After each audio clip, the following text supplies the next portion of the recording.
Thank you for joining us for this Voices 2020 Issue Roundtable discussion.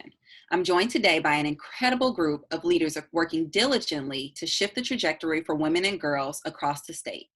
On behalf of the Women's Fund of Greater Chattanooga, I thank you for your time and, more importantly, for your work as you and your organizations continue to champion these important issues such as paid leave and maternal health across our state. So without further ado, let's go ahead and jump right in. First, please tell our audience a little bit about yourself and the mission of your organization. I'll start with Kelly. Hello. I'm Kelly Nowers. I am with Awake. That's Advocates for Women and Kids Equality. We're a nonprofit based in Nashville. We advocate for the advancement of women and kids in Tennessee through education and policy change. So we started in 2013, all volunteer-based up until 2018, and now we're a two-person team, which is very exciting. We have passed 8 pieces of legislation successfully, like very much supported by volunteers. So very grassroots, love like people power movement, and happy to be here and to collaborate and partner with you all. Kelly, I'm so excited that you're able to join us today. Thank you so much. Elizabeth, will you tell us a little bit about yourself and your organization?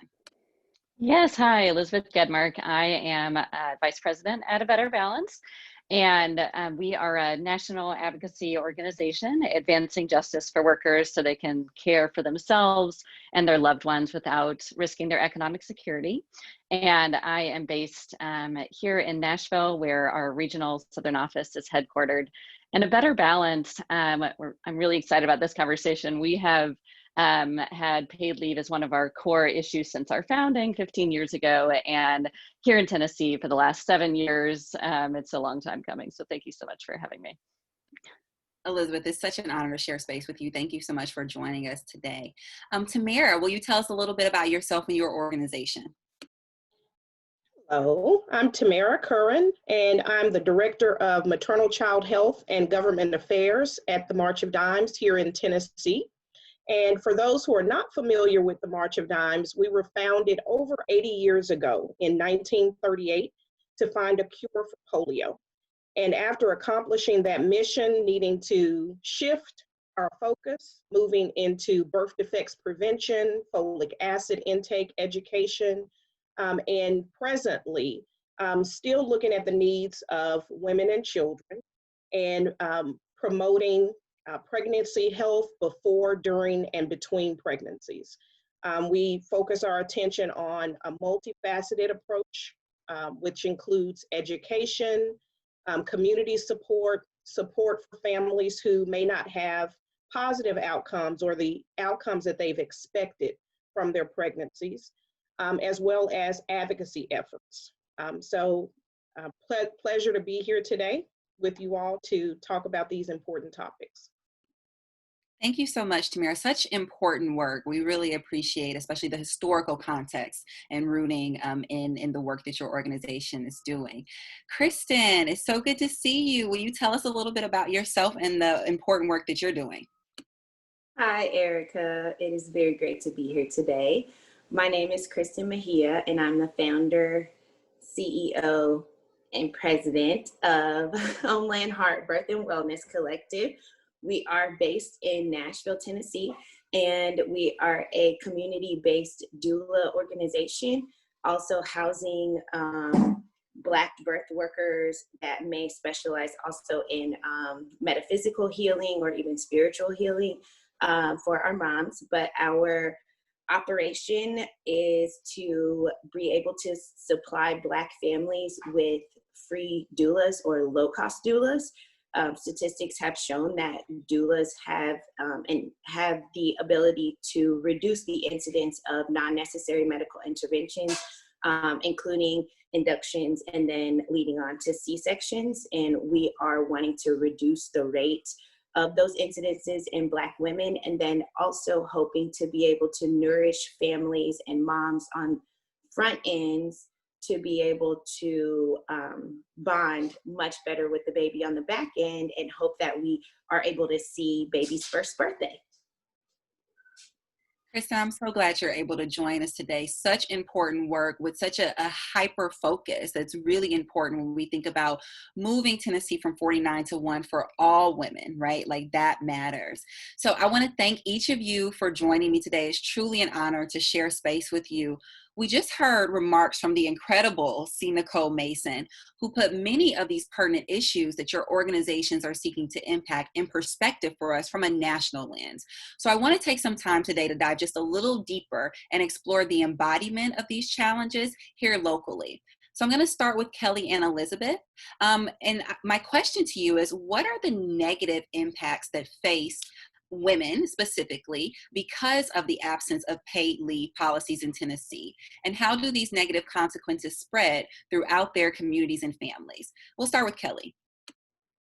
Thank you, Erica. I think just, looking high level, there are obviously a lot of ways that this, the absence of this affects women. I think about it in kind of three buckets. So family planning, job and income security, and then, just the perpetuation of norms and stereotypes in our society. So when you think about family planning without that paid leave security, it's forcing families to choose between childcare and income. And this forced decision really doesn't take into account the needs of the mother, many times, physical and emotional needs that often last beyond 12 weeks. And it also doesn't take into account special needs from the infant. So there's a forced decision there, which obviously impacts of that is, child development and health of the family. As far as job and income security, oftentimes, you're sacrificing that income, and that is a very clear economic impact. And that touches on the longevity of women in the workforce. So thinking about the effects of that in our society and our community, that we see less women represented in the workforce. We see less women in positions like that because of the way that not having paid leave, not having that security really interrupts oftentimes family in general, but oftentimes women staying in the workforce and continuing up in the workforce. And then I think very importantly is those norms and stereotypes. So, there has been a stigma around women taking leave and taking a longer leave than is typical, right? And then that becomes a stigma around caregiving and who, gendering that. So who is typically responsible for unpaid labor and unpaid care work? So which again impacts women leadership, lost earnings and development too, and just the way that we see family structure, the way we see who is to lead and who is to not lead or lead inside a home in society. So I think which is very much embodied in our society and the way we think about who's doing the work in the community.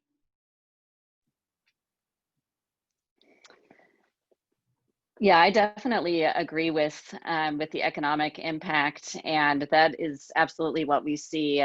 So taking a step back, just to be clear, in Tennessee, we don't have paid family leave. We do not have paid maternity leave or paid paternity leave or leave that can be paid if you are taking care of an elderly spouse or parent. We don't have paid sick days. The way that so many other jurisdictions do around the country. So moms every day have to choose between, do I send my sick kid to school with a fever, or do I take an unpaid day that I cannot afford? And the economic consequences are staggering. There are women who lose their health insurance. They lose the attachment to the workforce. It drags down wages and exacerbates the pay gap for everyone. And the problem does disproportionately affect women of color and low-wage workers who don't have that safety net. I think we'll talk more about that later. And then the health consequences are enormous as well. We hear from women who go back to work 3 days after having a baby, or are back doing heavy lifting after having a C-section and then get a hernia. So I'm so glad that we are talking about maternal health on this panel as well. It's just critically important. And in Tennessee, there is a long history of fighting for paid family leave. So in 2015, Tennessee, we were very excited, was a state that was granted an Obama grant to study paid family leave, but our state actually chose to give that money back because it was deemed too controversial of a topic. I know, not very many people know about it. It was actually when I was having my first daughter, so it was a personal connection for me as well, but we won't stop fighting.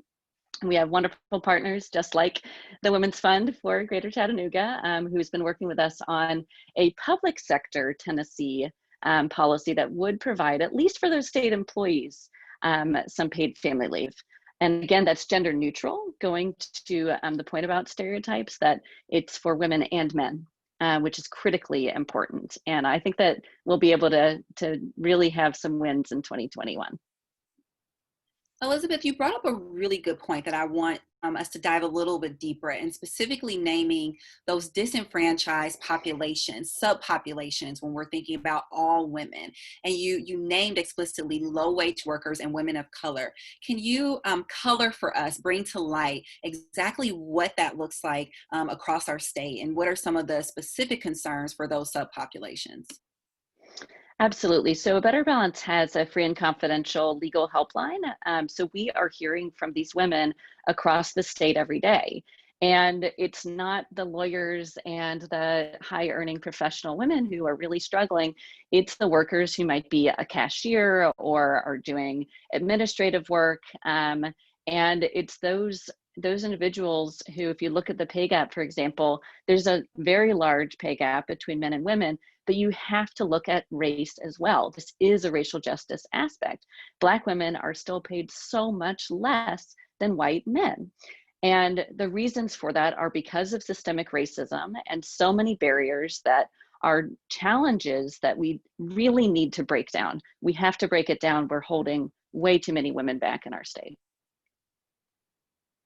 Thank you so much, Kelly and Elizabeth, for bringing to light what these issues look like and really showing the interconnectedness, right? Like both of you spoke specifically to issues around maternal health, which is our second topic of focus for Voices 2020. So I'm going to shift gears just a little bit and ask Tamara and Kristen, specifically, what are the ways that Tennessee struggles to support women's pregnancy and health journeys? And what are the consequences of these systemic level failure? So I'm going to start with Tamara and ask for your insight here. Absolutely. I just want to piggyback on the point you made about interconnectedness. And in terms of moms and babies, we know that their health is interconnected. And so if a mom is healthy, then there's more likelihood that her baby will be healthy. And just to kind of lay the lay of the land in Tennessee, each year about 9,000 babies are born premature. So before they're expected, before we would like for them to get here. And then on the maternal side, in Tennessee, about 80 women lose their life due to complications associated with pregnancy, whether that's immediately following delivery or within a 1-year time frame. So I think understanding those two pieces gives us some opportunity for where policy intervention and change might be necessary. So first of all, just on the practical side, it's important for women to have access to care. And so having access before she's ever pregnant is where we in turn get those better outcomes. So if a mom is addressing any pre-existing conditions, getting to a healthy weight, those simple tasks, doing that ahead of time so that when she's pregnant, some of those things that might be exacerbated anyhow are already addressed and kind of at a healthier baseline. So just in thinking of those, access to care in that regard, and then not only before pregnancy having that care, having prenatal care during her pregnancy, but then that postpartum period is essential as well. And here in Tennessee, we do not have extended postpartum coverage for women in our state. So a woman has 60 days after delivery to have any additional issues associated with her pregnancy addressed. And we know nationally there is research that shows much longer is needed to address any kinds of complications that could arise leading to a woman's death within that 1-year period.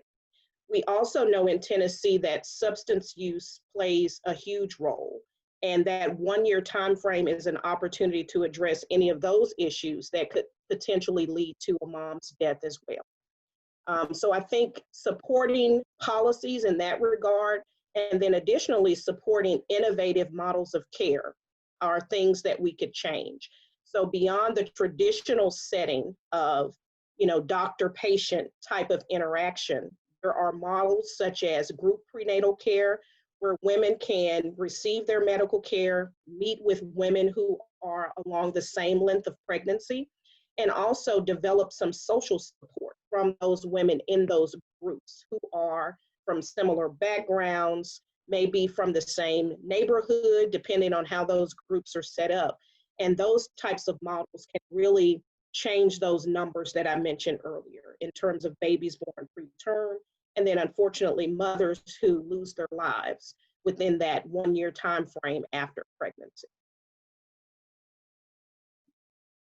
So, Kristen, I know Homeland Heart, right, very intentionally focuses on a subpopulation, a population that is extremely vulnerable when it comes and susceptible when it comes to maternal morbidity specifically. Can you talk to us a little bit about the consequences of this systemic level failure and specifically the disproportionate impact for women of color? Absolutely. So one of the disclaimers that I always use whenever I'm talking about Homeland Heart is that we unapologetically only work with Black women. So when I first launched or was thinking about launching, originally we were for women of color. It was actually my husband who pointed out, and I give him big credit on this because I usually think, I'm always like, you don't pay attention to what I do. So he was the one that said, I don't think you guys should be for women of color. I think you guys should be for Black women, because the experiences of women of color across the board are different. So we don't have the capacity right now to support a Hispanic woman that might be struggling with a language barrier with her care provider. While I understand that is a situation that is in need of assistance, and we are going to be working to add in our Latinx sisters, right now we're struggling. Black women are struggling. And I have this firm belief that if we can create some practices, really innovative practices that can help Black women, those things will help every woman. So that's where our focus is. And again, I always use a disclaimer that we are unapologetic about that. And so what we seek to do is be that innovative in between that Tamara was talking about, so that we're not just talking about doctor patient. We do recognize that there are a lot of gaps when it comes to prenatal health care, when it comes to women's concerns. I have 2 children myself, and so I remember being a first-time mom. I remember being nervous. I remember wanting to call my doctor every time I felt something weird or every time I didn't feel something. And I remember especially calling my doctor's office one day, and they were all at lunch, and I lost it. I'm like, how dare you be closed? How dare you people go eat? Like, who do you think you are? And so I think as nervous pregnant people, we don't put those types of things into perspective. So what we bring to the table is that somebody that's in that gap. And so what we do differently at Homeland Heart, like different from any other doula agency, is that we actually provide families with a complete village. So I know that we all are very, very familiar with the idea that it takes a village to raise a child. And while that is a very old traditional adage of the African community, we as African Americans don't necessarily understand that, because our American society doesn't run in a village comprehensive type model, right? So we're telling women, oh, it takes a village to raise a child, but she doesn't know where to find that village. So just like Tamara mentioned, was the group prenatal. group prenatal care. And we are working to do that. Of course, COVID has kind of flushed out a couple of the plans that we had, but we work zip code specific. So our goal is to get women who are in the same communities. All of the women that we're working with in Madison, we want to bring them together. We want to get them that social support that they're looking for, so that when my baby starts teething, and I'm like, oh goodness, I can't, she's crying all the time, or she's biting my nipples, or whatever have you, I have a mom friend that I can reach out to and say, hey, you're in my class, your baby's maybe 2 weeks older than mine. Did you experience this? Is this normal? Is this, that? These issues can occur at 10 p.m., 11 p.m. Like, whose doctor is on call at that time? So we want to make sure that women have an outlet or someone to access at all times during their prenatal and postpartum journeys included. One really brief thing I pulled up in my emails, I actually just got this from the State Department of Health. There have been some new infographics that have been put out, and this really hurt my feelings. I'm not surprised, which hurts the most. And if you are a woman of color, if you're a Black woman particularly, you can really understand that with all the things that are going on in our society. We are really hurt when we're not surprised by the things that we see in healthcare. But what our state recently put out is that during 2017 and 2018, 46 Black women in Tennessee died while pregnant or within 1 year of pregnancy. Furthermore, the state maternal mortality task force came to the conclusion that 100% of pregnancy related deaths to Black women were determined to be preventable. And I'm going to leave us with that. That was very difficult to swallow today. Very difficult. Thank you all for your comments and for sharing, and especially for bringing light to these issues in relation to your work and your organization. I'm going to ask us just very quickly to shift gears and talk about how this current climate, in our current context, this great year of 2020, has invited us to look different at these issues. And so I'm going to start with Kelly and Elizabeth. Can you just quickly tell me about how the current pandemic has emphasized our need for paid leave in Tennessee? Yeah, so I think, one thing the pandemic has done is reshifted or reframed the quite absurd way that we value work in our society. So we saw essential workers, who are typically the lowest paid and the lowest protected, were the ones at the most risk during this period of time and during, stay at home and lockdown. So, it just really, the ones that are bearing that are the ones, the workers that just have no protection. And also not having that paid leave really disincentivizes workers who may have had exposure, may, be positive from staying home. So it's a health, it's also a health risk, not just economic, it's a health risk to the rest of the, working society, or the ones that are actually having to leave the house, that don't have the privilege of working from home. I think public health, these kind of situations are really just a magnifying glass for already societal inequities that have already been there, right? So it's just magnifying things that are already systematic, and things we need to, frankly, figure out and reshift the way we value work. And at a better balance, we have long said that paid sick days are an urgent public health matter. If you don't have it, then you're working, preparing food, you are spreading illnesses to everyone who eats that food and every customer and coworker that you come into contact with. Now we have this extremely stark example that you can't argue with. You can't argue with the fact that if our country, like so many other countries, had paid sick days, then we wouldn't have seen the spread that we did. And we have to look at it going forward. Nationally, they did pass the first paid leave law with the Families First Coronavirus Response Act, but way too many employees were left out of that, were carved out and are ineligible. In other jurisdictions, you see them passing emergency paid sick days laws. It's that important.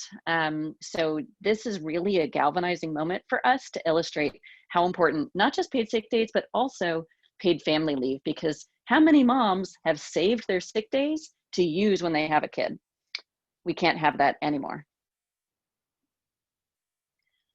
Tamara and Kristen, would you mind speaking about the increased level of urgency around policies and practices that support maternal health, especially in light of our current pandemic?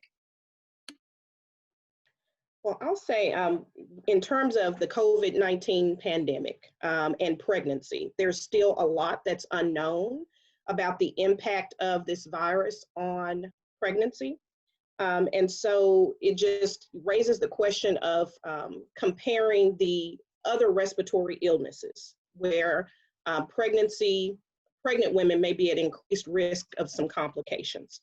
And so really putting some precautions in place, similar to what we see across the board with mask protection, washing of hands and things of that nature. I'll say specifically for pregnant women preparing for delivery. It's essential that they consider their birth plan and how that changes in the COVID-19 pandemic, where you may need to consider hospital policy, which may be different depending on the hospital where a woman is delivering. What things do I need to consider?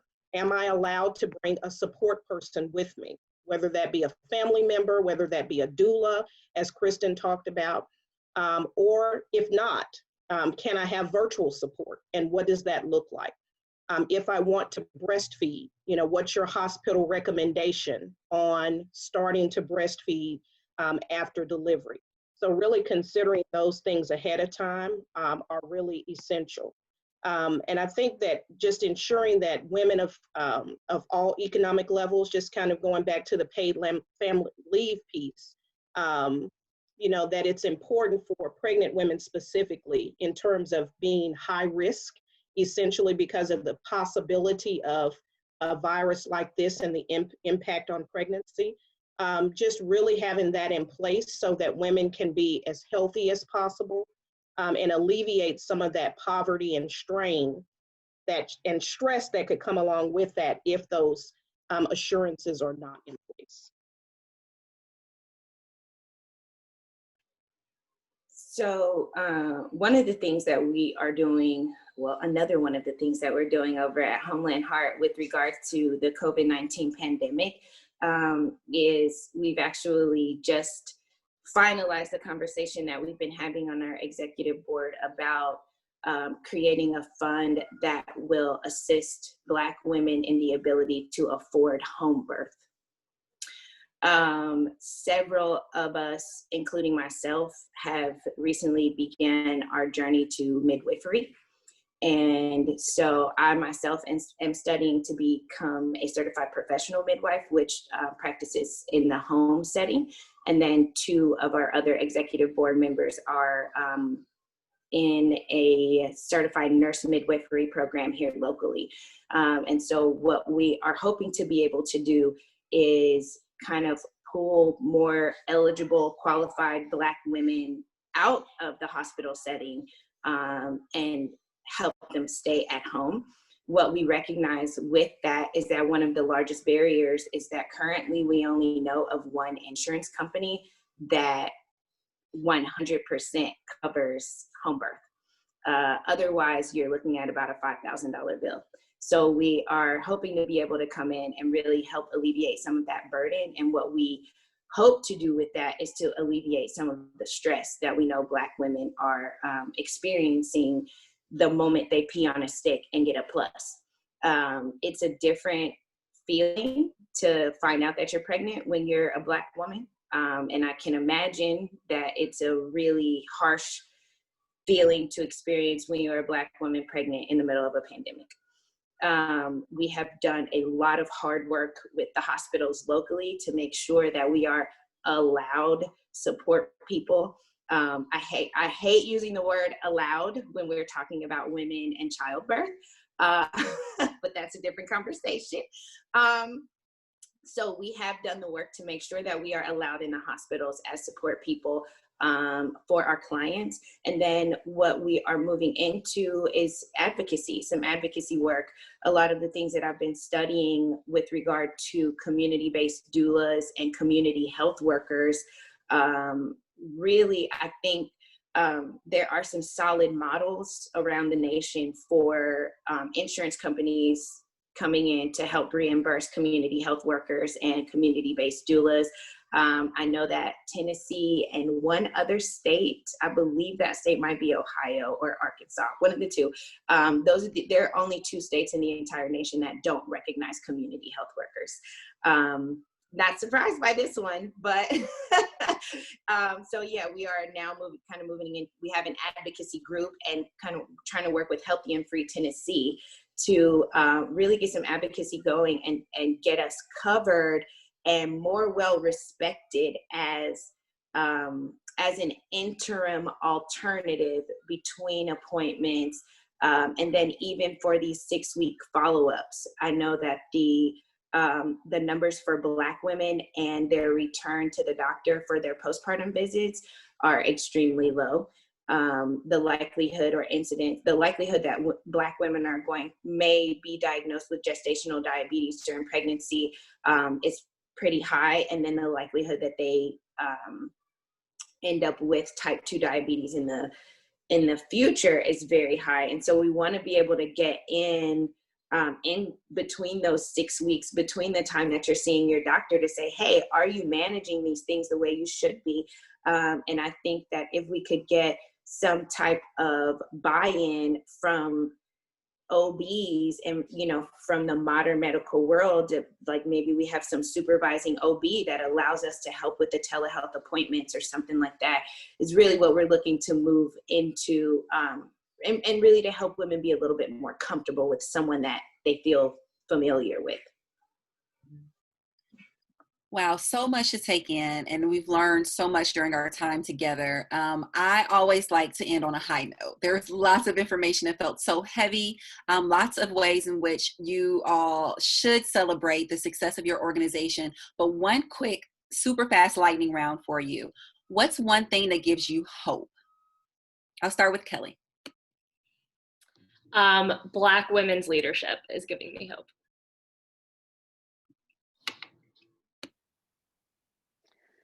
That is a great answer. And I will say the Tennessee Pregnant Workers Fairness Act is giving me hope. And to the point of Black women's leadership, huge shout out to Tamara, who worked with us on passing that legislation. It goes into effect today, so we're very excited. And of course, the Women's Fund for Greater Chattanooga, another wonderful partner in getting that passed. And I was going to say partnerships and collaboration give me hope. And I think with the Pregnant Workers Fairness Act, the leadership of A Better Balance definitely moved that forward. And being able to partner and collaborate with other agencies that have vested missions that are similar is paramount to moving things forward for the health of moms and babies.